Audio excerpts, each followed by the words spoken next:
साथियों, नियमावली 2023 जो है ये कई मायने में सरकार जो है वो लड़कों का, अभ्यर्थियों का 4 साल कीमती वक्त बर्बाद किया है। दोस्तों, ये जो 4 साल है, इस 4 साल में लोग कई रोजगार के तरफ आगे बढ़ गए होते, पलायन कर चुके होते, लेकिन 4 साल तक मौन रही ये गंदी सरकार। 4 साल तक लोगों को झांसा देती रही और बस इतनी सी बात कह दी कि हम जल्द ही बहाली करने जा रहे हैं।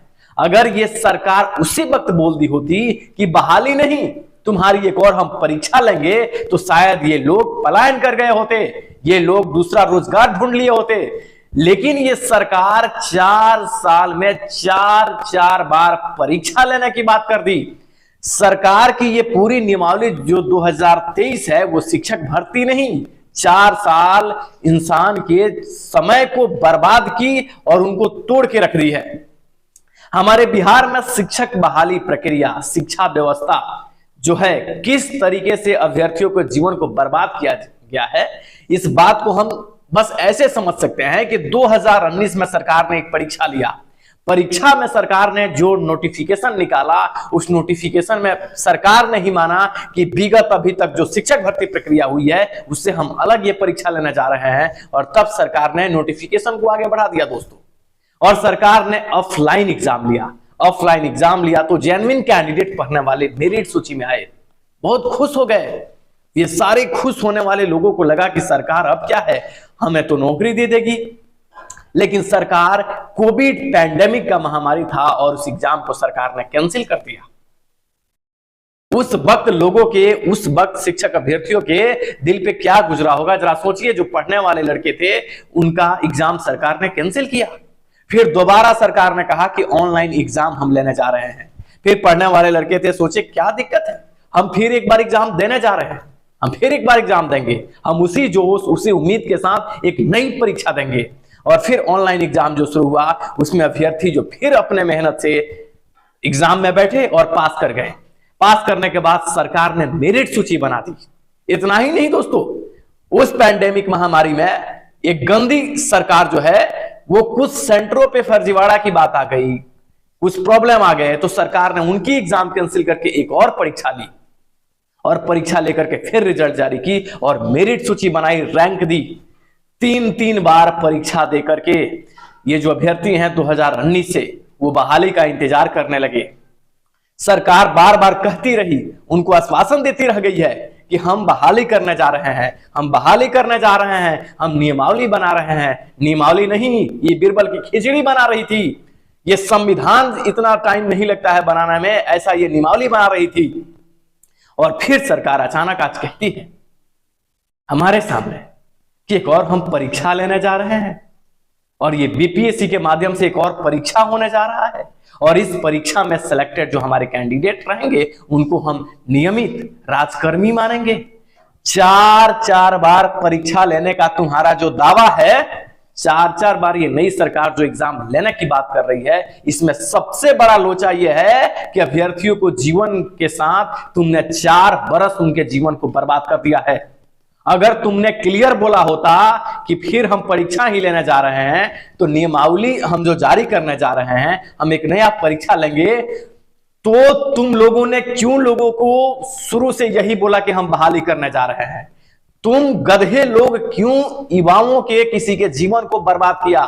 4 साल तुम लोग मौन क्यों रहा? और अचानक आज टपक जाता है तुम लोग, अचानक आज नीतीश कुमार टपक जाता है, तेजस्वी टपक जाता है और कहता है कि हम एक परीक्षा लेने जा रहे हैं।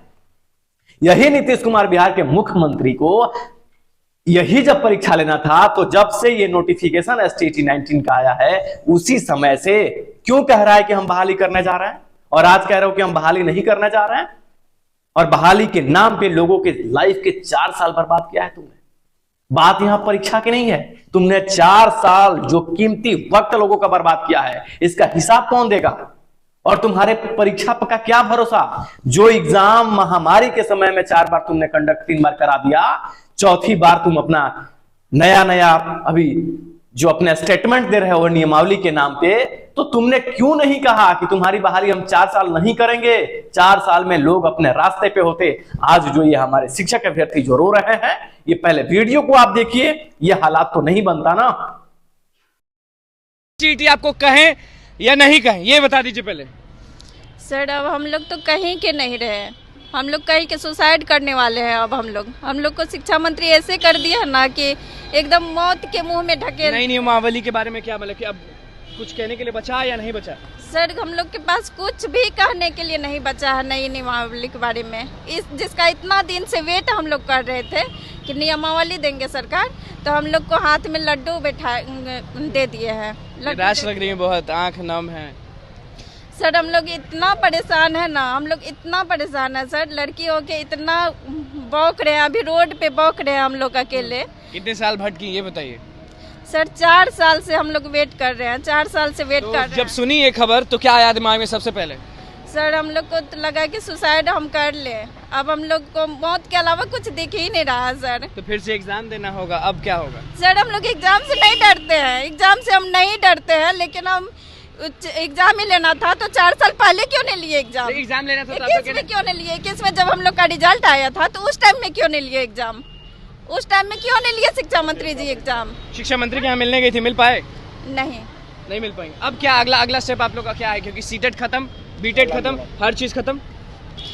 नहीं, ये तो हम लोग इस नियमावली से संतुष्ट नहीं है। अब क्या करिएगा? सीधा सीधी बात है, जो शिक्षक नियमावली कल आई है, काला फरमान आया है, जो फिर एग्जाम, अरे अब कितना एग्जाम दे? प्रतियोगिता परीक्षा STT 19 था, इसका आप जांच करवा लीजिए। आपने कोर्ट में हर नेचर का एग्जाम है तो आप फिर एग्जाम। बाबा जी के प्रसादी है कि जितना बार दे दीजिए, नहीं चलने देंगे। सड़क पे हम कल हम लोग उतर रहे हैं। सीधा सीधी बात नहीं है लोगों के पास। क्या शब्द रहेगा? ये जो कह रहा है कि रोजगार वाली सरकार, इन नौकरियों वाला के नौकरी देने के लिए नियमावली लाया है 2023 जहाँ आम विद्यार्थियों के लिए काला फरमान बाहर बा, नौकरी कर रहा है उसको राजकर्मी का दर्जा देने के लिए ओकरे बैठाया जाएगा। तो आगे हमनियों को नौकरी करवा दो, उसके बाद हमरो बैठाना, हम तैयार है। तो हमरो बैठाएगा, वो 4 साल से वेतन उठा रहा है, हमने 4 साल से रोड पे लाठी से पिटवा रहा है सरकार। होगेगा। आप बताइए, सारे लोग बहुत ज्यादा नाराज हैं। मुझे लग रहा है कि इतनी नाराजगी कभी ना देखी है। नाराज क्यों ना हो, 4 साल से जो हम लोग सड़क पर संघर्ष कर रहे थे, तो नई नियमावली से एक उम्मीदें थी कि अब हम लोग विद्यालय में जाएंगे, नियुक्ति होगी। हमें तो ये कहीं से अंदेशा नहीं था कि फिर से एक एग्जाम देना पड़ेगा। 3 बार ऑलरेडी एग्जाम हो चुका है, सब कुछ बन गया था, उसके बाद से एक अलग से एग्जाम देने का क्या मकसद है सरकार का? और इस एग्जाम में कौन कौन से लोग बैठेंगे? पूर्व के नियोजित शिक्षक, वर्तमान के शिक्षक अभ्यर्थी। तो हम लोग पूर्व में जो नियोजित शिक्षक है वो लोग तो पहले से सैलरी उठा रहे हैं, वो लोग तो बिहार सरकार मार दीजिए। जब ऐसा आप कानून लाए हैं कि नहीं, 2 रहा नहीं जा रहा। नहीं सर। चाचा भतीजा से नाराज? सर हम क्या बोले, मेरे पास इसका जिम्मेदार कौन है? नीतीश कुमार। इसका जिम्मेदार कौन है? तेजस्वी यादव। महागठबंधन के सरकार में 4 साल की दोगली नीति तुम लोग अपना करके और कहते हो कि हम नया परीक्षा लेने जा रहे हैं। सवाल यहाँ परीक्षा का नहीं है, सवाल है कि तुमने 4 साल किसी के जीवन के साथ खेला है और तुमने रैंक दिया है। रैंक तुमने पढ़ा है रे? एक कहता है कि मैं IITian हूं, एक कहता है कि मैं इंजीनियर हूं। तो तुमने रैंक कभी समझा है अपने जीवन में?